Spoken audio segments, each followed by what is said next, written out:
Mirsa, pemerintah Provinsi DKI Jakarta siap melakukan pembatasan sosial berskala besar mulai Jumat 10 April 2020.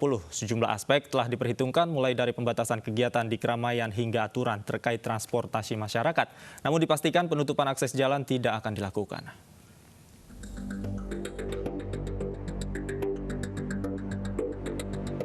Gubernur DKI Jakarta Anies Baswedan secara resmi mengumumkan pembatasan sosial berskala besar di wilayah DKI Jakarta.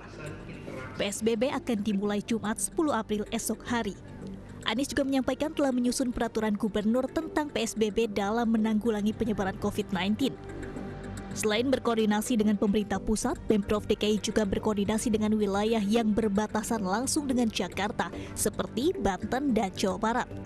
Untuk kabupaten kota di Jawa Barat mereka sudah mulai memproses dan kita nanti berharap sinkron kebijakannya.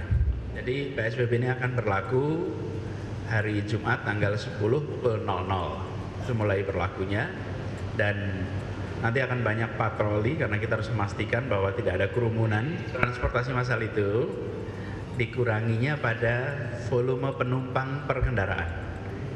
Kendaraan itu dikurangi.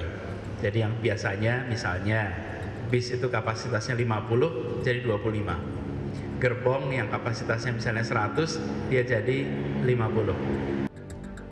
Meski siap dilaksanakan, ada hal yang masih menunggu keputusan final pemerintah pusat, yakni terkait operasional ojek online yang dalam aturan PSBB memuat larangan membawa penumpang. Terkait dengan ojek, pemberian izin pada ojek untuk bisa beroperasi. Kami sedang mendiskusikan itu dan harapannya nanti mudah-mudahan malam ini ada kabar, karena dalam ketentuan ojek tidak diizinkan untuk mengangkut orang, dan kita sudah berkoordinasi dengan para operator. Mereka punya mekanismenya, karena itu kita merasa ojek selama mereka mengikuti protap itu bisa beroperasi, bisa mengangkut orang dan barang. Sementara itu, Dinas Perhubungan DKI Jakarta memastikan transportasi umum tetap beroperasi pada masa PSBB, meski jumlah operasional transportasi umum akan dibatasi. Dishub juga memastikan tidak akan ada penutupan akses jalan dari maupun menuju Jakarta.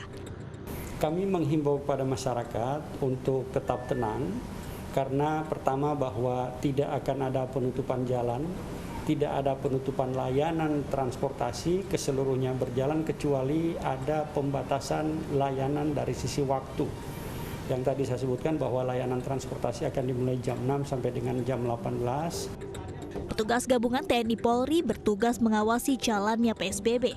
Apabila terbukti terjadi pelanggaran, maka sanksi tegas menanti sesuai dengan Undang-Undang Nomor 6 tentang kekarantinaan kesehatan. Tim Liputan iNews melaporkan.